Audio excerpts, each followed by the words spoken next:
ఇదొక పెళ్లి పేరంటాం. వీళ్ళంతా పెళ్లి పిల్ల పెళ్లి పిల్లగాళ్లకు చాలా దగ్గరోలు. ఇలా పెళ్లి పిల్లగాళ్ళు పిల్లలు వాళ్ళ తల్లిదండ్రులు కూడా ఉన్నారంటే నమ్ముతారా? కానీ నమ్మినా నమ్మకున్నా ఇది అదే. యూపీ రాష్ట్రం వారణాసిలో 64 జంటలకు చీఫ్ మినిస్టర్ మాస్ మ్యారేజ్ అదే సామూహిక వివాహాల పేరంటం పెడితే భోజనాల కాడకి ఈ కథ అయింది.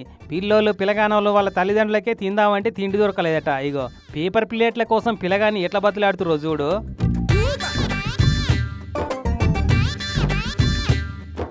ప్లేట్లు దొరికినా ఏం ఫాయిదా, అన్ని ఖాళీ గిన్నెలే ఉన్నాయాడ. అన్నం కూరలన్నీ ఊడ్చి పారేసిర్రు. ఇంత బఠానీల కూర పూరీలు మిగిలితే ఏదో ఒకటి ఆకలి మంట చల్లాడితే చాలని ఆటి కోసం కూడా ఇక వడ్డరికి ఇట్లా.